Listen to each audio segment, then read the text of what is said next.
كنت ايام ملازم اول انا بال 92 27/6 او 28/6 ماني.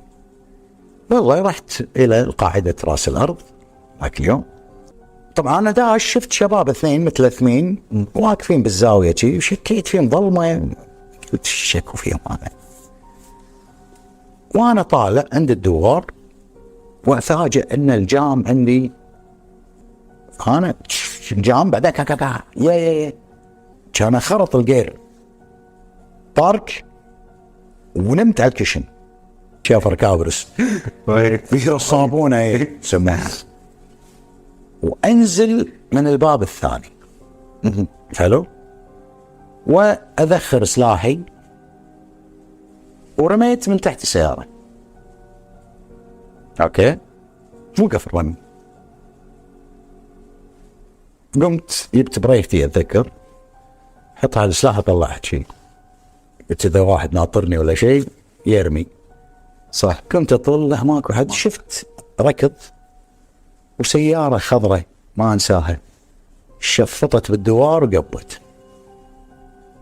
كانت ظلمه ما تقدر تلقط الرقم او شيء.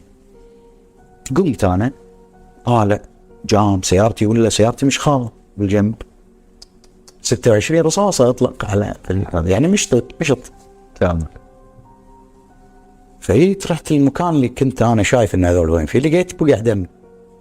تعرفت اني انا صوبت واحد وانت تحت السياره. وانا من تحت لان رشيت كذي فحشت ريله او شيء. رجعت للقاعده السياره الجير ما يطيح الا قري. لا حول ولا قوه الا بالله. اي لما تقف يصير. رديت قري للقاعده فدشيت. والله اتذكر الله يمسيه بالخير وليد، جيت حق وليد بدال ما امشي على الزل والله القنفات مشيت.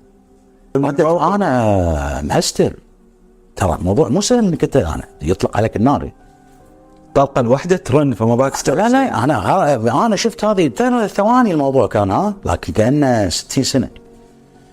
فجيت حق وليد قلت له وليد ريجي ناشف، قلت له رموني شوي بشار دم. وين دم؟ اطالع ولا شمي هذا دم، اثره طلقه دشت طلعت بس ما حسيت فيها. اوكي فعقبها طبعا قلبت الدنيا. انت مو انك انت رامين بشار ولا رامين ضابط الجيش الكويتي، فانت شخصيت موضوع مو هين. بس كان تهديد يعني رساله واضحه للوالد. هو رساله او شيء. انت الحين الجيش ما يتعامل معاها انك انت والله ولد عبد الحسين عبد الرضا، لا انت ضابط ولدي رموه انه تعرض لاطلاق نار. ماكو انه والله ضابط كويتي ولد عبد الحسين. لا انا يبغى شوف خل اقول لك انا طوال خدمتي انا ولد الجيش ماني ولد عبد الحسين عبد الرضا. اقول لك يا بصراحه حتى ابوي كان يقول لي انا مالي شغل فيك انت الحين ولدهم تحت الجلد خاكي.